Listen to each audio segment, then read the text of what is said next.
దైవజనమా, కొన్నిసార్లు ఈ మట్టి ఘట్టం తుప్పు పట్టిపోయే వెండి బంగారాలు చూసి అతిశయిస్తుంది.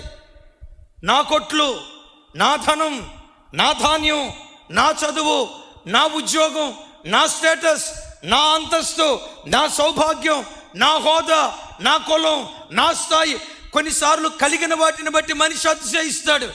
నీవెవరివో తెలుసా? ఉదయాన వికసించి సాయంత్రానికి వాడిపోయే అడవి గడ్డి పువ్వు లాంటివాడు. ఈరోజు ఇంత గంభీరంగా మాట్లాడుతున్నాను, ఇంకో క్షణం గడిస్తే ఏమైనా అయిపోవచ్చు. ఈరోజు ఇంత కేకలేస్తూ మాట్లాడుతున్నా, మరో క్షణం గడిస్తే నా బ్రతుకు ఏమైనా అయిపోవచ్చు. ఎందుకు? పిరికితనంతో ఈ మాట చెప్పట్లా, భయంతో ఈ మాట చెప్పట్లా. వాక్యం ఎప్పటికీ నిరర్ధకం కాదు కదా. మనుషుడా, నీ జీవం ఏ పాటిది?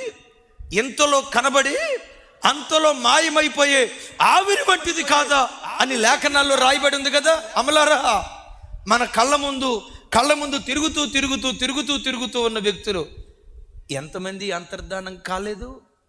కన్నమ్మ అంతర్ధానం కాలేదా? కన్న తండ్రి అంతర్ధానం కాలేదా? మన తోబుట్టువులు అంతర్ధానం కాలేదా?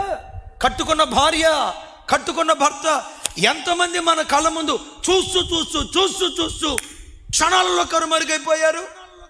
గడ్డి పువ్వులు ఎంతలో కనపడి అంతలో మాయమైపోయే ఆవిరి లాంటి వాళ్ళు. ఏముందని అతిశయిస్తున్నావు? ఏముందని అతిశయించడానికి? నువ్వు కలిగిన ప్రతిదీ దేవుడు పెట్టిన భిక్ష కాదా? దేవుడిచ్చిన ఈవి కాదా? దేవుడిచ్చిన ఈ ఆరోగ్యాన్ని బట్టి, దేవుడిచ్చిన ఈ ఆయుష్ను బట్టి ఆయనను స్తుతించాల్సింది పోయి దేవుడిచ్చిన ప్రతిదాన్ని అనుభవిస్తూ మనం అనాల్సిన మాట, అయ్యా నా జీవితం మీద సర్వ హక్కులు నీవే, నా జీవితం అంతటి మీద ఆధిపత్యం నా దేవునిదే, ప్రభావం నా దేవునిదే, అధికారం నా దేవునిదే. నీ ప్రవర్తన అంతటి మీద ఆయన అధికారానికి లోబడు, నీ మార్గాలు సరళం చేయటం ప్రారంభిస్తాడు దేవుడు. అడుగుపెట్టిన ప్రతి చోట దేవుడు అద్భుతాలు చేయటం ప్రారంభిస్తాడు. ఒకటి, అయ్యా నా ప్రవర్తన అంతటి మీద అధికారం నీదే, నా వివాహ సమయం వచ్చినప్పుడు అధికారం నీదే, నా జీవిత భాగస్వామిని ఎన్నుకునేటప్పుడు అధికారం మీదే. మీ వాక్యం ఏది చెప్తుందో మీ వాక్యాధికారానికి లోబడతానయ్యా అని వాక్యాధికారానికి లోబడు. లోయలు దేవుడు పూడ్చటం ప్రారంభిస్తాడు, పర్వతాలు చదును భూమిగా చేస్తాడు, వంకరి మార్గాలు తిన్నని చేస్తాడు. అడుగుపెట్టిన చోట అఖండమైన విజయాన్ని పొందటానికి దేవుడు కృప చూపించును గాక.